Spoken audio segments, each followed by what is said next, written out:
What's going on, guys? It's Nano back again with another video. Thanks for stopping by. And today we're going to be talking about a phone that is kind of the opposite of what the Galaxy Z Fold 3 is. So obviously that's going to be the Flip. Now I'm carrying the Flip on me right now. You probably may or may not guess where that is because it's super portable, it's super tiny. And look, it's right here in my shirt compartment. This is the Galaxy Z Flip 3. This is the third version of Samsung's Galaxy Z Flip lineup. And on this video, I'm going to talk about why is this phone for you or why is this phone not for you. Now, this is not going to be a final review. This is just going to be some quick thoughts and opinions on my usage with this phone almost 2 weeks in. Feel free to hit that like button and definitely subscribe if you want a more in-depth review. That's going to come up shortly when I'll talk about things I like, things I don't like, battery life review, and so forth in more depth. It's going to be a quicker video. Again, just things off the top of my head that have stood out to me since using this device for approximately 2 weeks. What makes this phone special and exciting? Well, it obviously flips. It actually folds down into a compact device, something similar to what we used to use back in the day when we all had flip phones. One thing that everybody usually likes is the fact that they can close their phone to end that phone call. Now, who makes phone calls these days? Well, some people still do. And you can actually end your phone call by flipping down your phone. It's satisfying. It's triumphant. The conversation's over. You flip the phone down. The call ends.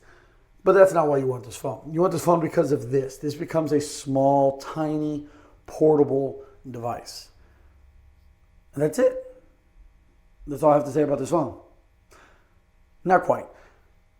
The fact, the charm, the excitement is that it becomes small. But because of that tiny form factor, you're actually able to do things like this. And now you have this flex mode that's going to allow you to utilize this phone in ways that are more creative, in ways that are going to be more fun, maybe more intuitive to the daily grind and the daily thing that you do with your phone. So let's take a bigger look into that. So when you have the phone in this form factor like this, it actually holds its shape in various form factors, as you guys can see here.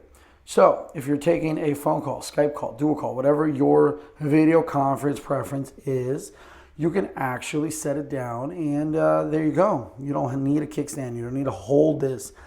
This will hold itself. Okay. Probably the biggest exciting thing about this phone, other than the fact that it becomes smaller.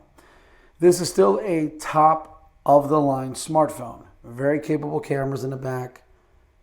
Very capable cameras in the front. But this is not Samsung's best offering in terms of specs.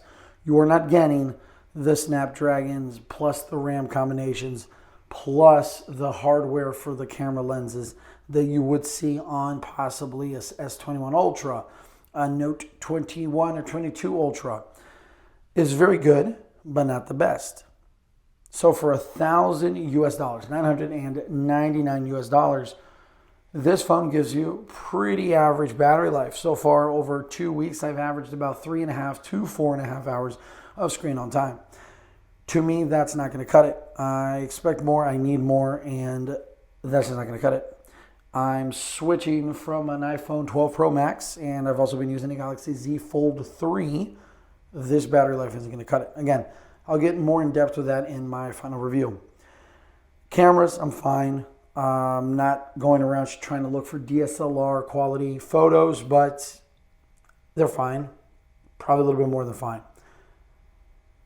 Form factor is everything with this device. Again, the ability to do this and make this something way more portable, way smaller than your traditional phone is everything to a lot of people.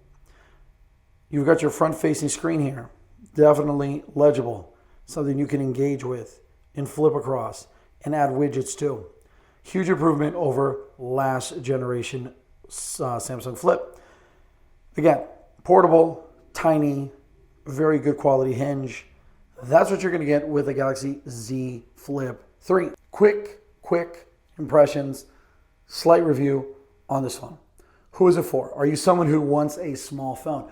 Are you someone who craves a small phone? Are you tired of today's Maxes and Pros and Ultras of the world, the Folds of the world, where phones get bigger and bigger and bigger. Well, if you are, this phone is obviously for you. If you're someone who misses the flip phones of yesterday, if you're someone who misses the portability of a smartphone, but you want to be able to engage with it in ways that are new and exciting and modern to today's life we live in, well, this phone is possibly for you. Samsung gave you a smartphone that is sub $1,999 US in a nice, petite, and tiny form factor. Let me know in the comment section below. Are you considering the flip? Are you considering the fold? Do you like a traditional smartphone that doesn't flip or fold? Again, this is not my final review. Stay tuned for that. That video will encompass more likes and dislikes of this phone. Please hit that like button and most definitely hit that subscribe button. I appreciate that a lot. It helps the channel grow. And I'll catch you guys in the next video. Like always, it was Nando. Peace, salute, and adios. And don't forget to stay geeky. I'll catch you in the next one.